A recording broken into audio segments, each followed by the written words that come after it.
Hello everyone. इस video में हम डिस्कस कर रहे हैं प्रोबेबिलिटी के ऊपर क्वेश्चन, जो कि बायोस थ्योरम के ऊपर है।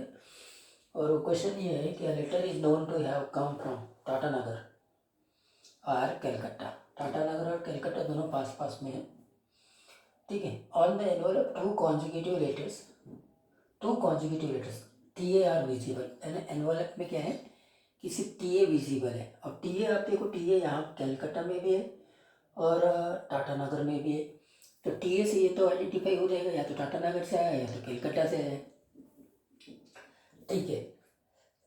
Then we have to find out the probability that letter has come from Calcutta, ठीक है। कलकत्ता से आया है, इसकी प्रोबेबिलिटी हमको निकालने हैं। तो क्या होगा कि ऑलरेडी एक इवेंट आकर हो चुका है और वो इवेंट या तो कलकत्ता से होगा या फिर टाटानगर से होगा, मतलब बायोस थ्योरम का कॉन्सेप्ट आ गया। वो कैसे? सबसे पहले बायोस थ्योरम का जब भी प्रॉब्लम करते हैं तो हमको एक सैंपल स्पेस बनाना पड़ता है।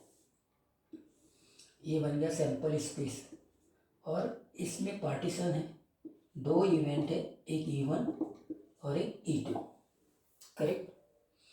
E1 क्या है? E1 की लेटर आपका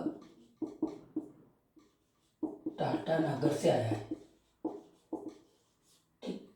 और E2 क्या है कि लेटर आपका कलकत्ता से आया है, ठीक।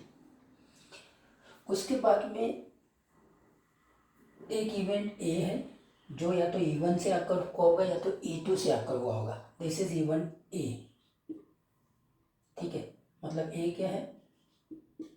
दैट एनवलप shows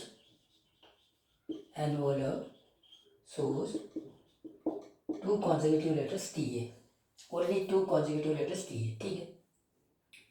तो हमको फाइंड आउट क्या करना है उसको देखो। फाइंड आउट हमको ये करना है, प्रोबेबिलिटी ऑफ ए ऑलरेडी आकर हो चुका है और ये देखना है कि ये कलकत्ता से है। कलकत्ता क्या है? इवेंट E2 है, दिस इज E2। तो इसका क्या फार्मूला बनेगा? Probability of E2 into probability of A by E2। ये ए बाई E2 इंपॉर्टेंट रहेगा कैलकुलेट करना। कैसे? कि मतलब अगर E2 मतलब कलकत्ता से आया है और एनवलप में टी ए है, तो इस टी ए आने की प्रोबेबिलिटी क्या होगी? ये है, नीचे में आ जाता है total probability of E1, probability of A by E1 plus probability of E2 into probability of A by E2। तो ये कैलकुलेट करना इंपॉर्टेंट रहेगा यहाँ पे इस क्वेश्चन में। देखो, प्रोबेबिलिटी ऑफ E1 और प्रोबेबिलिटी ऑफ E2 ये तो आप आसानी से कैलकुलेट कर सकते हैं, क्योंकि सैंपल स्पेस में सिर्फ दो इवेंट्स है, एक E1 है और एक E2 है।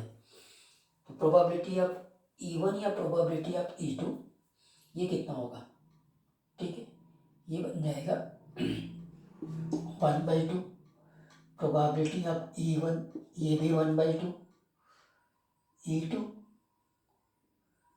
ये भी 1/2, ठीक है। ये 1/2 तो हमने कैलकुलेट कर लिया, क्योंकि सैंपल स्पेस में सिर्फ दो ही इवेंट्स है, ठीक है। अब ए क्या है? A is a event that shows T A. अब टी ए तो यहाँ कलकत्ता में भी है और टाटानगर में भी, और दोनों कॉन्जिक्यूटिव लेटर्स है। तो probability of A by E1 हम कैसे कैलकुलेट करेंगे? ऑलरेडी हमने सिलेक्ट कर लिया event E1 that is Tatanagar. तो इसमें टोटल कॉन्जिक्यूटिव लेटर्स कितने हैं वो चेकआउट करो। देखो, ये 1, ये 2, ये 3, ये 4, ये 5, ये 6, ये 7 और ये 8 कॉन्जिक्यूटिव लेटर्स है ना E1 में। तो प्रोबेबिलिटी कैलकुलेट करेंगे two consecutive letters T A की। तो टोटल कॉन्जिक्यूटिव लेटर्स हमको फाइंड आउट करना पड़ेगा, वो है 8। और इसमें ये टी ए 2 बार आया है, तो इसकी प्रोबेबिलिटी ये हो जाएगी। आई क्या बात समझ में? तो 2/8 को आप लिख दो 1/4, ये हो गया। अब A/E2 वैसे E2 में देखेंगे, E2 में कॉन्जिक्यूटिव लेटर्स 1, 2, 3, 4, 5, 6 और 7। तो इसकी प्रोबेबिलिटी आप कैलकुलेट करेंगे तो पहले तो टोटल कॉन्जिक्यूटिव लेटर 7 और टी ए यहाँ पे एक ही बार है, टी ए एक ही बार है तो 1/7, तो ये भी हो गया 1/7, बस हो गया, क्वेश्चन आपका बन गया। मतलब आप क्या करें, 1/2 सब में काट दीजिए, क्लियर। और अब आपके पास में क्या बच गया, सीधा सीधा 1/7 और ये 1/7 1/4 प्लस 1/7, ये रिक्वायर्ड प्रोबेबिलिटी होगी, इसको कैलकुलेट करेंगे तो ये आ जाएगा 4/11, ये ऑप्शन।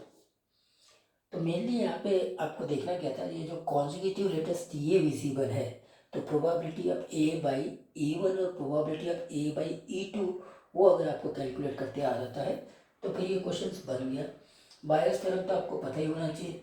बायस थ्योरम का इंपॉर्टेंस ये होता है कि सैंपल स्पेस में पार्टीशंस कैसे हुआ है, कितने इवेंट्स बने हैं। तो यहाँ पे 2 इवेंट्स हैं और फिर ये बीच में ये इवेंट्स भी दिख रहा है जो या तो E1 में से आया होगा या तो E2 में से आया होगा, ठीक।